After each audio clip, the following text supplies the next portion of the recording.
Khammam Bhadradri zonal కార్యాలయం ఎదుట SC గురుకుల పార్ట్ టైం ఉద్యోగులు తమ జీతాల సమస్యలపై ఆవేదన వ్యక్తం చేస్తూ నిరసన చేపట్టారు. గత 4 నెలలుగా తమకు జీతాలు విడుదల కాకపోవడంతో ఆర్థిక ఇబ్బందులు ఎదుర్కొంటున్నామంటూ ఆవేదన వ్యక్తం చేశారు. జీతాలు లేక దసరా పండుగ రోజున కూడా పస్తులు ఉండాల్సి వచ్చిందని, పిల్లల చదువులు ఫీజులు కట్టడానికి కూడా డబ్బులు లేవంటూ ఆవేదన వ్యక్తం చేశారు. గత 8 ఏళ్లుగా పనిచేస్తున్నామని, సుప్రీంకోర్టు ఇచ్చిన సమాన పనికి సమాన వేతనం తీర్పు ఉన్నప్పటికీ రెగ్యులర్ ఫ్యాకల్టీతో సమానంగా డ్యూటీ చేస్తున్న తమకు జీతాల విషయంలో వివక్ష చూపుతున్నారని తెలిపారు. తమ గోడు వినడానికి ఎవరూ లేకపోవడంతో చివరకు అటెండర్కు వినతిపత్రం ఇచ్చి నిరాశతో వెనుదిరిగారు. ఇక ఈ విషయంపై మరింత సమాచారాన్ని మా ఖమ్మం ప్రతినిధి ఉపేందర్ అందిస్తారు. గురుకుల పాఠశాలలో పనిచేస్తున్న పార్ట్ టైం ఉద్యోగులు ఈరోజు ఖమ్మం భద్రాద్రి జోన్ పరిధిలో ఉన్నటువంటి జడ్ఓ కార్యాలయం ముందు ఆందోళన చేపట్టారు. గత 4 నెలలుగా తమ ఉద్యోగాలు చేస్తూ ఉన్నప్పటికీ ప్రభుత్వం స్పందించట్లేదు.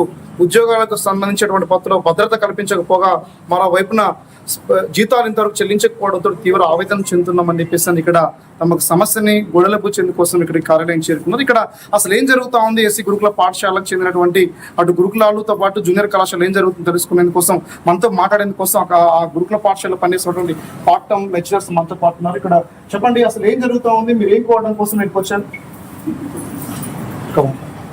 అందరికీ నమస్కారం.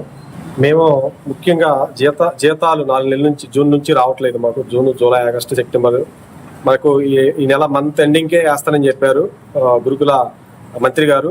మాకు ఇంతవరకు జీతాలు రాలేదు. పండుగ రోజులు కూడా మేము పస్తులు ఉండాల్సిన పరిస్థితి. కాబట్టి మేము జీతాలు అడగడానికి జడ్ఓ ఆఫీసు మేడం గారి ఇక్కడ గురుకుల పాఠశాలకు వచ్చాము. జడ్ఓ ఆఫీస్ ఖమ్మం. అంటే ప్రధానమైనటువంటి సమస్య మీరు చెప్పండి, అసలు ఏంటి డిమాండ్స్ లో ప్రధానమైనటువంటిది ఏంటి? ఎంతకాలంగా మీ పెండింగ్ ఉంది? అసలు ఏం కోరుతా ఉన్నారు? ఇప్పటికే బీసీ మైనార్టీ గురుకులతో పాటు ట్రైబల్ గురుకులకి ఎస్సీ గురుకులు చాలా వ్యత్యాసం ఉందని చెప్పేసి వేదన చెప్తున్నారు. సరే, ఆ వ్యత్యాసం ఏంటి, ఏమడుగుతా ఉన్నారు జడ్ఓ? సార్, ముఖ్యంగా మేము గురుకుల పాఠశాలలో చాలా డెడికేటెడ్ గా మార్నింగ్ నుంచి ఈవినింగ్ వరకు ప్రతి డ్యూటీ ప్రిన్సిపల్ గారు మాకు చెప్పే ప్రతి డ్యూటీ కూడా మేము చేస్తున్నాం సార్.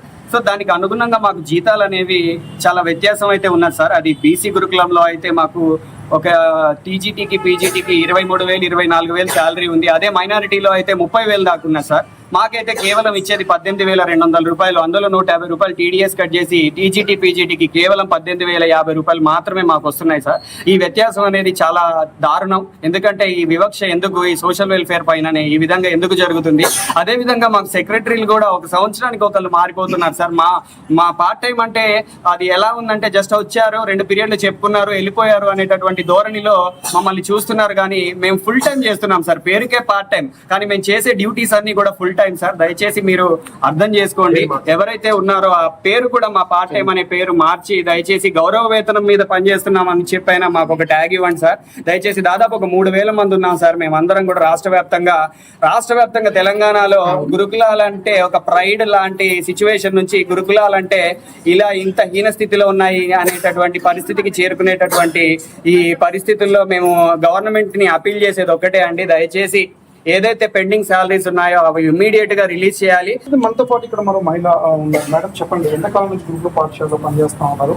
అసలు ఏం అడుగుతా ఉన్నారు? ఇప్పటికే సమాన వేతనం అంటే ఫుల్ టైం లెక్చరర్స్ తో సమానంగా మీరు పార్ట్ టైం లెక్చరర్స్ పనిచేస్తున్నప్పటికీ మీ పట్ల ఓవరాల్ కానీ వివక్షత ఉంది అనేటువంటి ఒక అభియోగం వస్తా ఉంది. ఇది ఎట్లా చూడాలి? ప్రభుత్వానికి ఏం విజ్ఞప్తి చేస్తుంది? ప్రభుత్వానికి విజ్ఞప్తి చేసేది ఏంటి అంటే, నెక్స్ట్ సెకండ్ ఉద్యోగాల్లాగే ఉంది. నెక్స్ట్ సెకండ్ ఏంటో తెలియదు.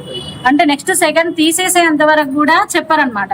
అట్లాంటి పరిస్థితుల్లో టీచర్స్ పనిచేస్తున్నారు.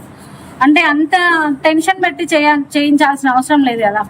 ఒకసారి తీసుకునేటప్పుడే వీళ్ళకి మంచి మీరు ఇంతకాలం పనిచేస్తారు, ఇట్లా ఉంటుంది మీ పరిస్థితి అని చెప్పి ఒక మానసిక సంసిద్ధత చేసి ఒక ఉపాధ్యాయుని కించపరచకుండా వాళ్ళకు ఒక భద్రత కల్పించే విధంగా, ప్రతి మనిషికి ఒక భద్రత అవసరం. అట్లా భద్రత లేకుండా పని చేయాలంటే ఎవరికైనా కష్టమే, అంత మనస్ఫూర్తిగా చేయలేవరు. కాబట్టి ఒక పని అది ఎలా పిల్లలకి విద్యాబుద్ధులు నేర్పించే విషయం కాబట్టి ఒక టీచర్ మానసిక వేదనకి గురి కాకుండా ఒక భద్రత కల్పించి తగిన విధంగా తగిన సమయంలో వారికి తగినటువంటి వేతనాన్ని అందిస్తూ ఆనందపరిచి అందరూ సమాజం అంతా అలా ఉంటే సమాజం అంతా ఆనందంగా ఉంటది. అప్పుడు సొసైటీ మొత్తం ఆనందంగా ఉంటది. అలాంటి పరిస్థితి రావాలని కోరుకుంటున్నాం. మేడం, మీరు చెప్పండి, అంటే గతంలో కూడా ఈ సమస్యలు మీరు ఉన్నాయా? ప్రస్తుతమే సమస్య కొనసాగుతా ఉందా? అసలు ఈ సమస్య పరిష్కారాన్ని ఏం అడుగుతా ఉన్నారు ప్రభుత్వం? ఈ సమస్యకి పరిష్కారం అంటే నేను ఒక 3 వెల్ఫేర్ వార్డులలో చేశాను గతంలో కూడాను. 2017 నుంచి నేను గురుకులాల్లోనూ నేను టీచర్గా పనిచేస్తూ ఉన్నాను. అయితే బీసీ వెల్ఫేర్ గురుకులంలో 2017లో నేను వృత్తిని కొనసాగించడం జరిగింది.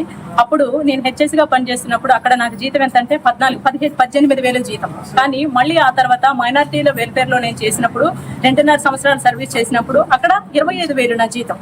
కానీ ఇప్పుడు మళ్ళీ సోషల్ వెల్ఫేర్ ఇక్కడ చేస్తున్నప్పుడు ఇక్కడ 14,000 జీతం. అంటే సగానికి సగం నా జీతం తగ్గింది. ఎందుకు అంటే నేను చేస్తున్నటువంటి వృత్తి అనేది ఎక్కడైనా ఒకటే కదా, 24 గంటలు 7 రోజులు ఏదైనా చేస్తున్నప్పుడు మనకి సరైనటువంటి వేతనం అనేది ఉండాలి. కానీ ఒక వెల్ఫేర్ లో చూసుకుంటే నేను 17,000 చేసిన, ఒక వెల్ఫేర్ లో 25,000, ఇంకొక వెల్ఫేర్ లో 14,000. అంటే నా జీతం ఏంటి తగ్గుతూ వస్తుంది. సర్వీస్ చేస్తున్న కొద్దీ జీతం ఎవరికైనా పెరుగుతూ ఉండాలి, కానీ అలాంటప్పుడు తగ్గుతూ వస్తుంది. ఇప్పటి వరకు 4 నెలలుగా జీతాలు రావట్లేదు. మొదటిసారి ఇప్పటి వరకు ఇక్కడికి రావడం ప్రధాన కారణం 4 నెలలుగా ఏం చేశారు? ఇప్పుడు అడగడానికి వచ్చినప్పుడు అధికారులను కలిశారు.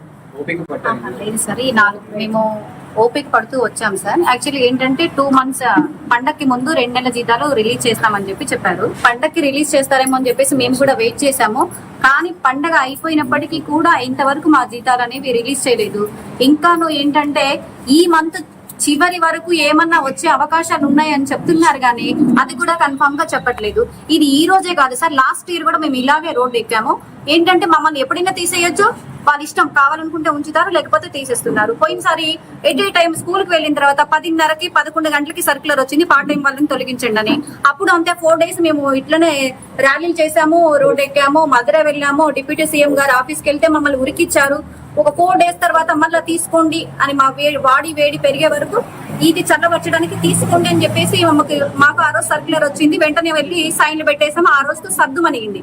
మళ్ళీ ఇదే సంవత్సరం ఈసారి కూడా మళ్ళీ ఏంటంటే శాలరీస్ ఆపేశారు. ప్రతి సంవత్సరం ఏదో ఒకటి జరుగుతూ ఉంటుంది. రైట్, ఇది మొత్తానికి సంబంధించి ఖమ్మం కేంద్రంలో భద్రాద్రి జోన్ లో మాత్రానికి ఇక్కడ ఉన్నటువంటి తీవ్రమైనటువంటి ఆవేదన వ్యక్తం చేస్తూ కూడా ఇక్కడ ఉన్నటువంటి లెక్చరర్స్, మరొక టీచర్స్ అందరూ కూడా ఆ రకమైన ఆవేదన వ్యక్తం చేస్తా ఉన్నారు.